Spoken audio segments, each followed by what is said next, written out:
Woohoo. All right, we're back. Our next speaker is Chloe Mustagi. She is a hacker advocate and she's also a returning speaker from VersaCon. This time she's going to talk about burnouts a little bit. So let's give it up Ooh. for Chloe.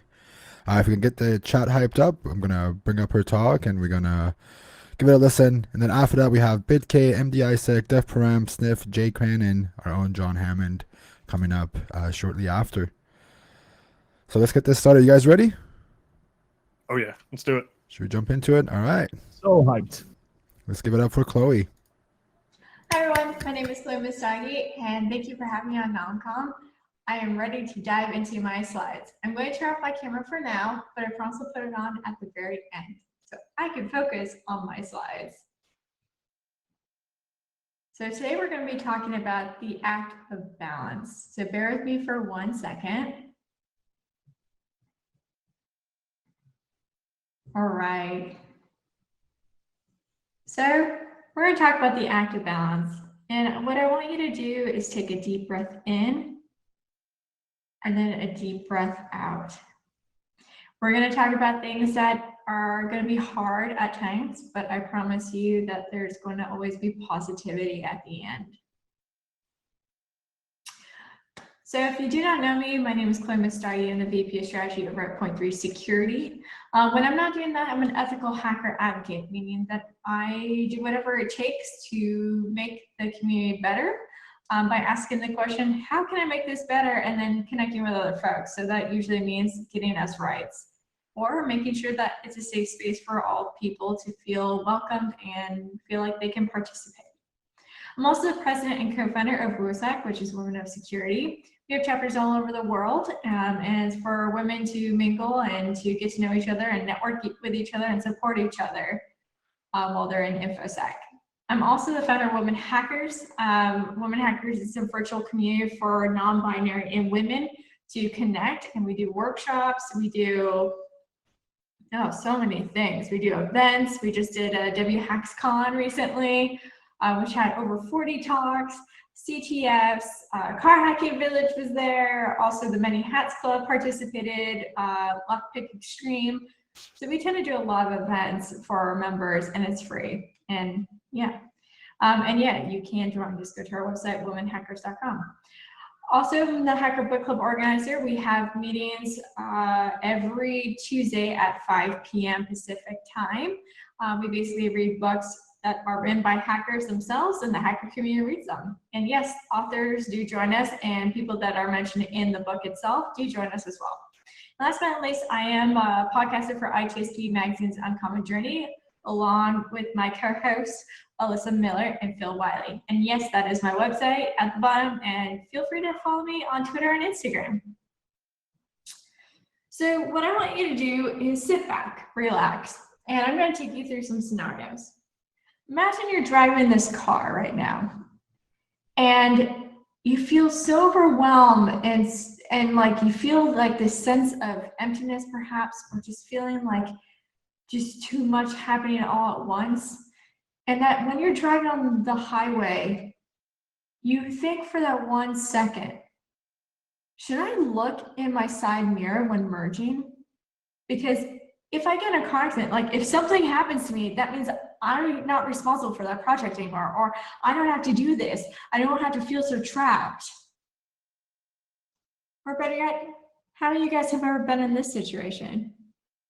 You're in front of your computer, you have an inbox, and it used to take you maybe a couple minutes to respond to an email, but now it's taking 10 minutes, maybe more. Maybe it takes you hours, maybe even days. And then every time you go to your inbox, you feel this dreaded sense of, this is too much.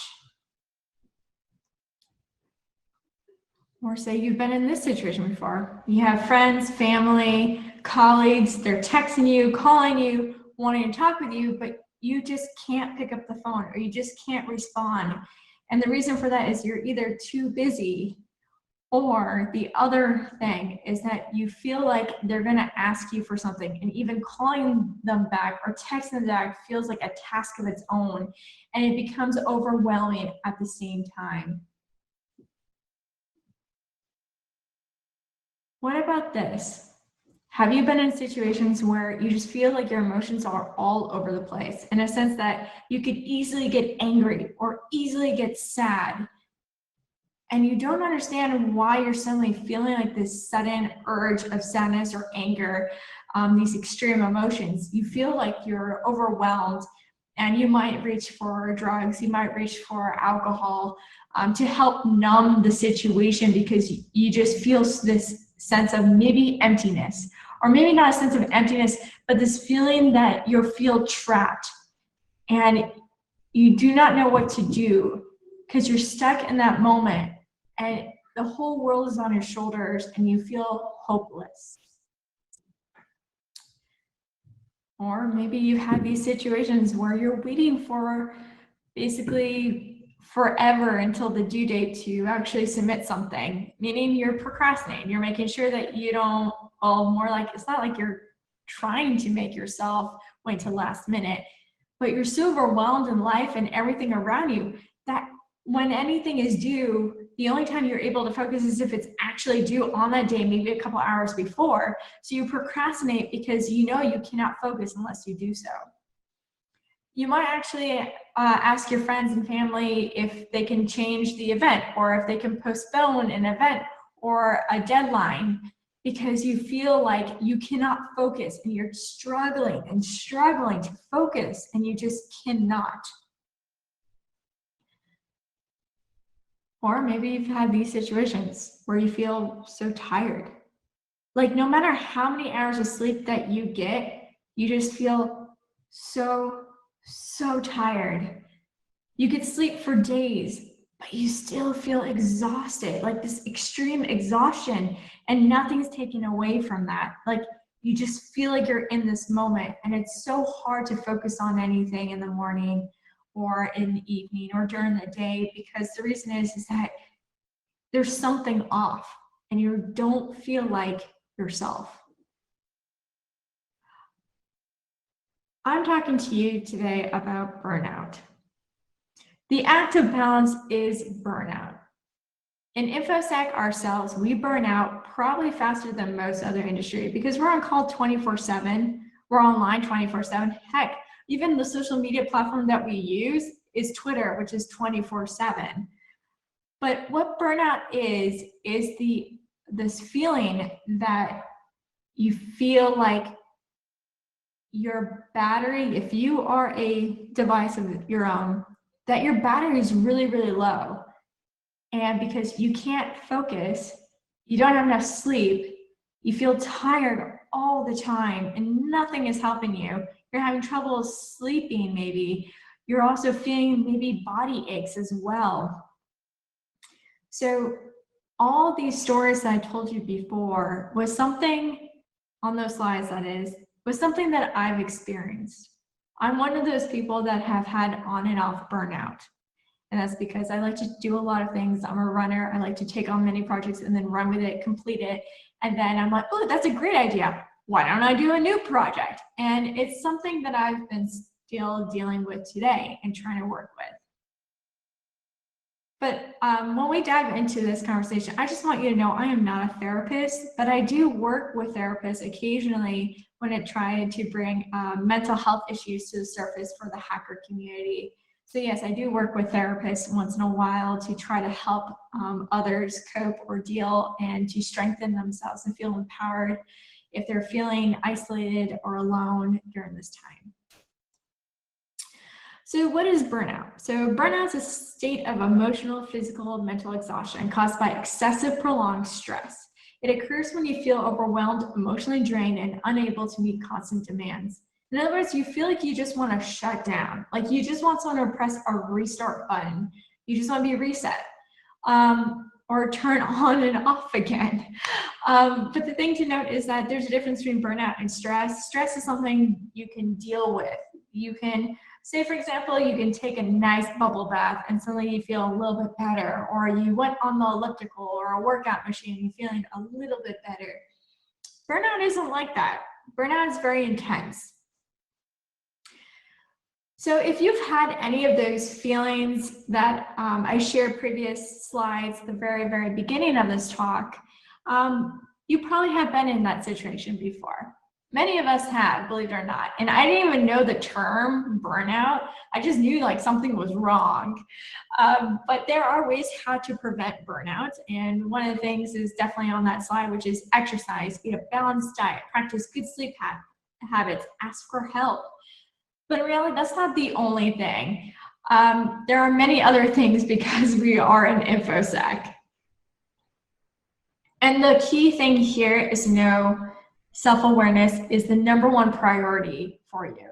You need to be aware that around you and how you're feeling is impacting you.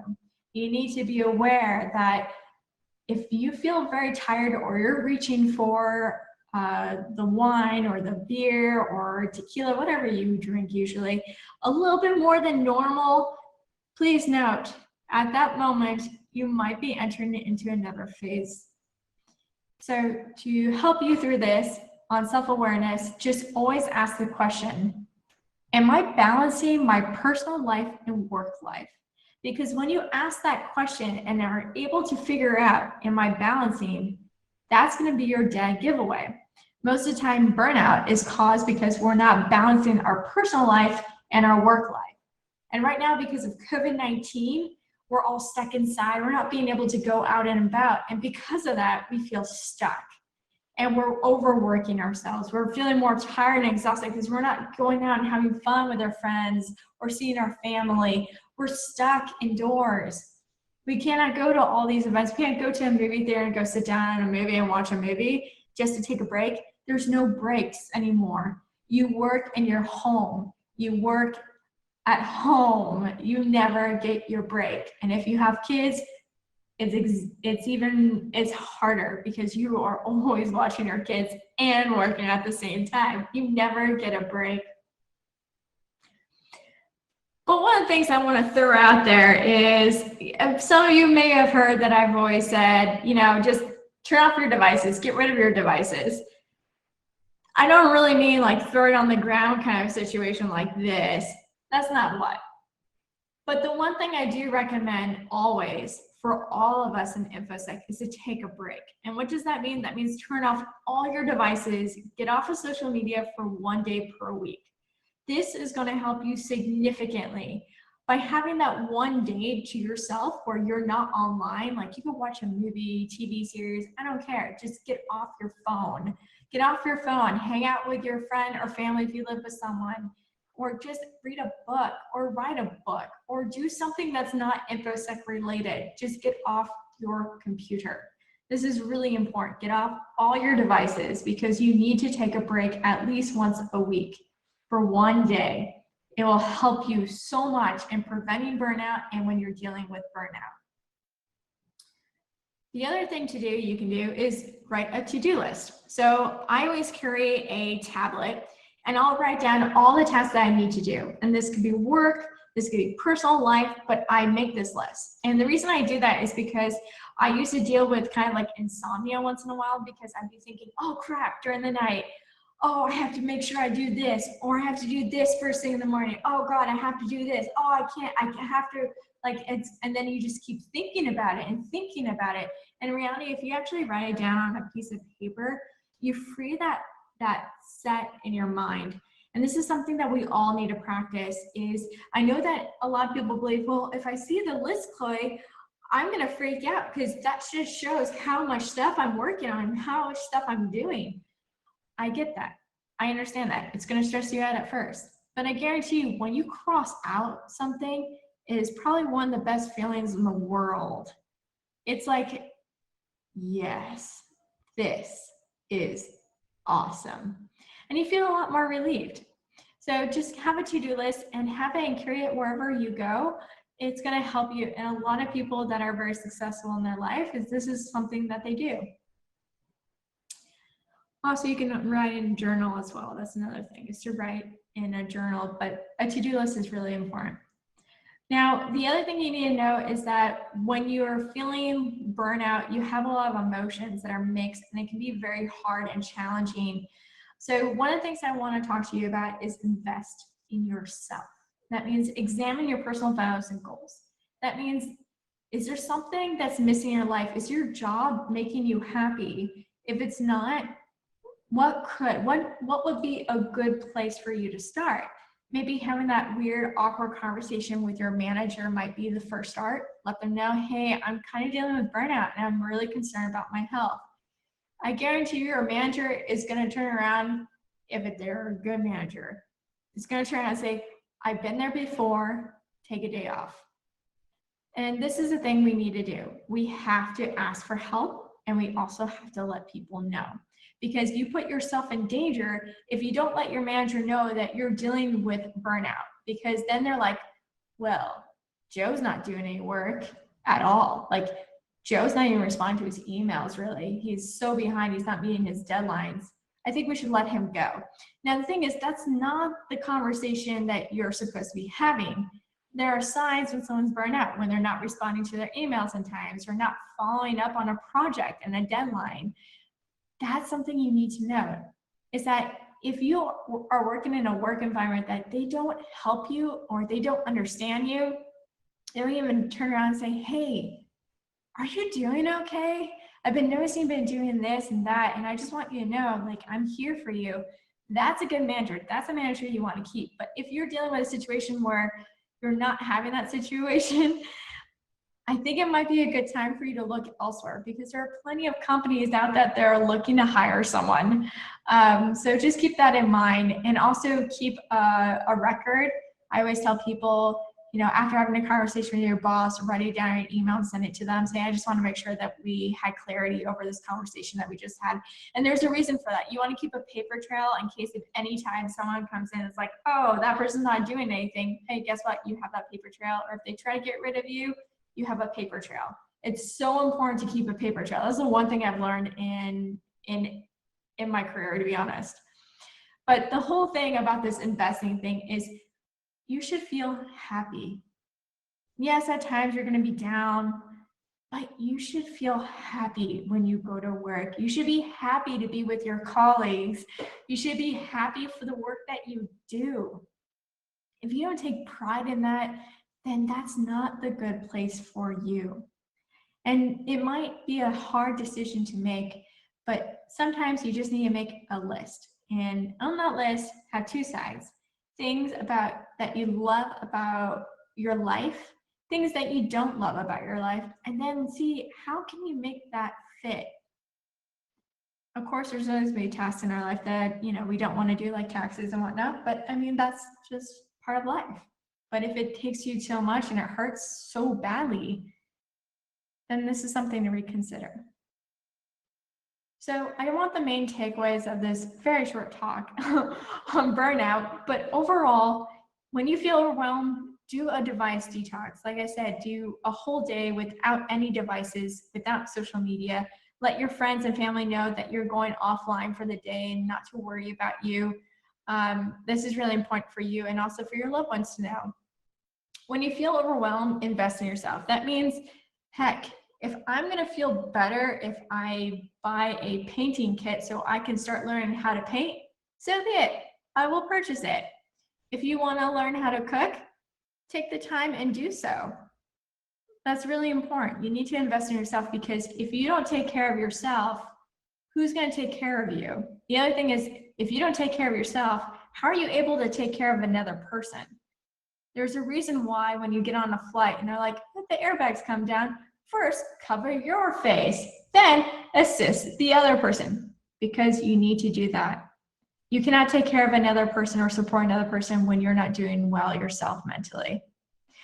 When you're feeling overwhelmed, ask for help. Please, this is the one thing I always ask people. If you feel stuck, isolated, alone, talk to someone. And if you don't know who to talk to, ask a friend, ask someone. You could DM me on Twitter. There's also mental health mental health hackers, which is really important to get involved with.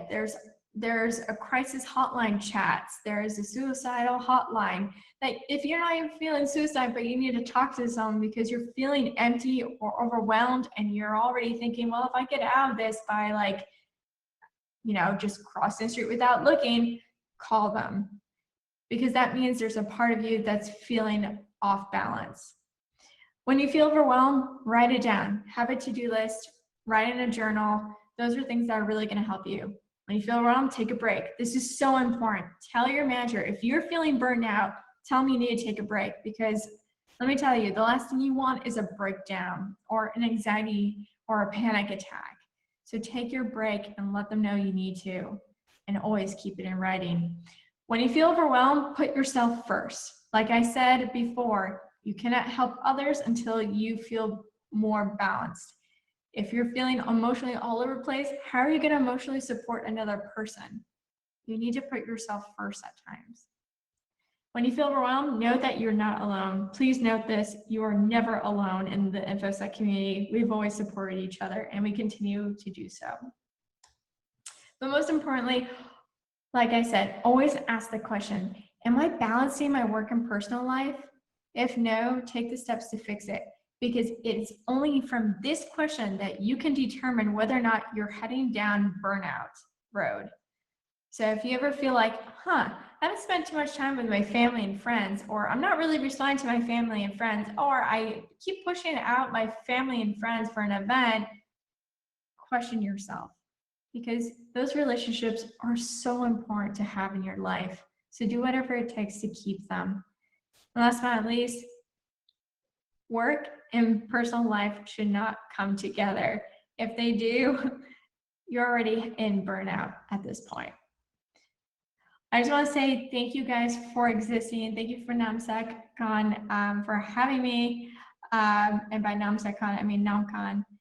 It was such a pleasure to be here. And if you have any questions at all, feel free to DM me at Chloe Masagi. I'm more than happy to be there and supportive. Anyway, here's my promise, my face. Bye, you guys, and thank you.